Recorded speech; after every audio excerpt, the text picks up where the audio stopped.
Jazzcast Pros. Are there mean girls in your circle? Are there people trying to pull you back and hold you down instead of uplift you? When you begin to practice radical self-care, the mean girl dies. There's no space for that type of treatment of others and treatment of self when you begin doing the kind of work that I'm talking about. It may be separating yourself from people that don't belong in your friend circle to begin with.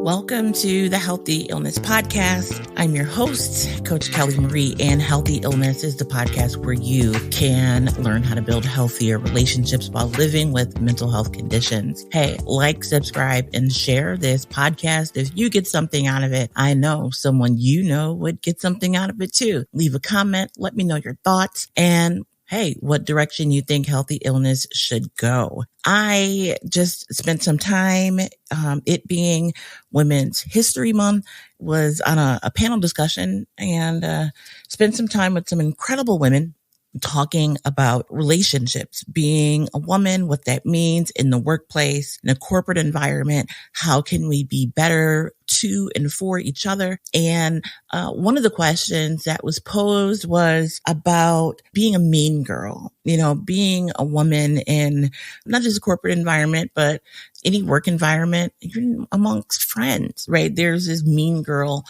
persona, this personality, this way of dealing with other women that tears women down and instead of uplifts them, right? If you've seen the Mean Girl movie, it was a cliquey group of young ladies and they did everything they could to make everyone's life miserable. So instead of working together in order to make their situation better, they did the exact opposite and made everyone's life hell by being these mean girls. And so one of the responses from one of the panelists was, to practice radical self-care. And I thought about radical self-care for a bit and what that means for me. And when it got to me, I heard the other responses and I did agree with what they were saying. And this need to be more relational, have better relationships in professional capacities. And what did, we think that the root of it was and how could we do better? That was generally the question. And so, my response was self-care, taking that theme of radical self-care, what self-care really is. And for too long, I personally have agreed that, first of all, so self-care, it is what it is for you, right? And what often comes up in conversations with people that don't have like a routine and may just be beginning their journey towards practicing self-care is, getting your hair done, getting your nails done, getting a pedicure, that kind of stuff. And you can put that in your self-care bucket for a short while, right? I'll give you that. But listen, to be honest, that's hygiene. That is hygiene. And I would love for us to get to the place where self-care really is about digging deep, right? Everybody has issues. Everybody on the face of the planet. No one does not have issues. And so because of that, we have these workplace dynamics, these relationship dynamics, friendship dynamics, because everyone has issues. And so my true response is this radical self-care that my colleague talked about, taking that surface level off. And that's just general maintenance stuff, like getting your hair done, getting your nails done, getting your pedicure. Sure, it feels great, but so does a hot shower, right? But that's not self-care. That's hygiene. So if we put haircuts and that kind of stuff in the hygiene category, self-care is really about digging deep and righting the wrongs, the internal things. I'm saying, okay, maybe not righting the wrongs, but righting the ship. Making strides towards those issues that we deal with that make us act like mean girls. So, abandonment, Why is that something that you live with? Why is self-esteem, low self-esteem, an issue, right? Self-care is about addressing those things, right? So we all have things in that category to address because, again, we all have issues. Some of us are overachievers. Some of us are not at all. Some of us believe in success at any cost and others do not. But it's all rooted in our upbringing and our experiences and what we learned and how we learn how to act and be in these relational experiences. And so if we take the time to dive deep and practice this radical self-care, which is, again, it's doing the hard work, we won't have mean girls. If everyone is working on healing from their childhood traumas, and maybe it wasn't trauma, right? But childhood issues, teen issues, relationship issues with parents. You know, you were hugged too much or not hugged enough. You were over disciplined or not disciplined at all. You had no resources and there was a scarcity mindset, or there was an abundance of resources. And so you think the opposite way. At the end of the day, it is this kind of radical self-care of doing the hard work. And it may be going to therapy. It may not. It may be pouring yourself out into a journal. It may not. It may be separating yourself from people that don't belong in your friend circle to begin with, right? Like, are there mean girls in your circle? Are there people trying to pull you back and hold you down instead of uplift you? You know, we often want to bring people along with us as we grow, but everybody is not supposed to be with us. Everyone is not supposed to be on the journey. And so many of us, I do it. I mean, I am guilty of it. Put people in roles and boxes that they don't belong. And when we put people in the wrong place, they end up affecting our lives in ways that they should not. And so a part of that radical self-care is evaluating your relationships. Are people in the right positions in your life? Are you trying to bring people along with you that don't belong with you?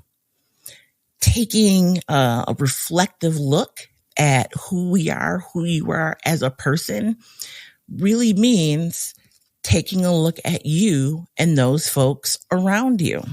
How do we continue to grow and be and become when we are constantly being not supported in the ways that one should be, and not being supported by those folks that are in the wrong positions? If someone should be in another car, but hey, you got them in your car and they're in the back seat, they're on the wrong journey. And so they can't help you get to where you need to be because they're in the wrong car. I hope this is resonating with you and helping you a little bit. Self-care is about, yes, self, right? But also who we allow in our circle, in our realm, in our space, in our sphere, and where those folks sit in our space. Who are we giving voice to? Who are we allowing to speak into our lives? Who are we seeking advice from? You might be seeking advice from somebody that wishes you harm. You might be seeking advice from someone that you think cares about you, but they don't.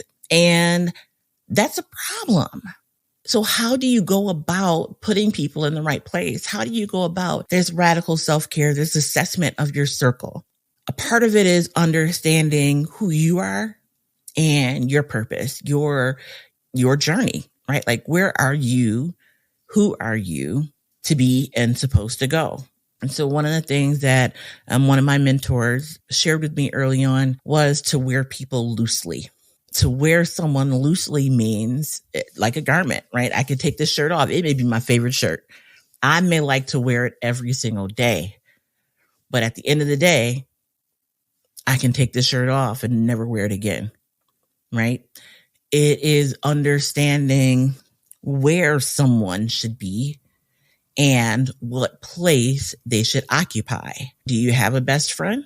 Is that person supportive? Is that person there for you? Does that person tell you the hard stuff? Do they tell you the things you don't want to hear? And not cutting you down, right? Because there are people that will tell you what you don't want to hear, and they may be right, but they're doing it not from a place of love, but from a place of envy or spite or jealousy, right? And so making sure that the folks around you are actually for you. relationships are reciprocal, right? There's give and there's take. You don't want to be in a position, it's not healthy to be in a position where you're always giving and not receiving, because you're continually pouring and not being poured into. Now, you may have relationships where your role is to pour into someone, but that role and you pouring into that person cannot be at a deficit or detriment to you. You still have to be poured into in order to pour out into someone else. And those relationships tend to not be long-term, right? You're not generally in a long-term relationship where you're always pouring out into a person. Now, I'm not talking about kids, but that's a whole nother topic, because once they are adults, listen, their business is their business. They may come to you because they need help with something, but you cannot control their lives as adults. Like, our job is to raise them to be adults, to do their own thing. And so we take on, and I'm going off on a tangent, but we take on a lot of things that are not our responsibility to take on. One, because we want to help. We want to be helpful to people. But is it a part of what you're really supposed to be doing? One of the things that I had to learn recently was I have to do as much for myself and for my business that I do for other people in their work, in their business. I've been pouring out a lot and not pouring out into the things that are mine. I had to take some time to really step back and question how much energy I'm putting into other people's things. And so I made a promise to myself to not put more into other people's things than I am putting into my own. That means I'm going to be saying no more often. It means that I'm going to be more mindful of the time I spend on other people's projects and on other people, period, and how much time I'm spending with myself, how much time I'm spending on my projects. There's a lot of things that I would love to do, and I find myself, because I'm a helper and I want people to be well and do well, and I want them to succeed, I find myself in a place where I do have to check me. And that's okay, because I know that that is a character trait that I have, and I need to do better and am working on doing better at pouring into myself as much as I pour into others. Greetings, everyone. My name is Rob. Yes, I am the host of Father Torch. I would like to take this time to invite you in my discussions on very, very important topics of being a Black and brown father in today's society. Being a parent, the other parent, we face trials and tribulations too. We have worries, we have feelings. Here at Father Torch, we promote the advocacy of being the dad you wish you had. Join me at fathertorch.com. And so when we think about this mean girl character trait, when you begin to practice radical self-care, the mean girl dies. There's no space for that type of treatment of others and treatment of self when you begin doing the kind of work that I'm talking about. One, you begin surrounding yourself with more like-minded people that are more focused on holistic being. And I'm not talking about like eating and that kind of stuff. There are some mean girls that are vegans, right? Mean girl yogis. Like, it just because you're healthy doesn't mean that you're a nice person or a good person or a kind person. So I'm not talking about that. What I am saying is when you begin to do the self-care, when you begin to put people in the proper place, when you begin to evaluate the type of extracurricular activities you have, the groups you're in, and these could be long-standing groups that you've been a part of for decades. If they're not fulfilling, if they're not pouring into you, if they are not a part of your purpose, it's okay to step away.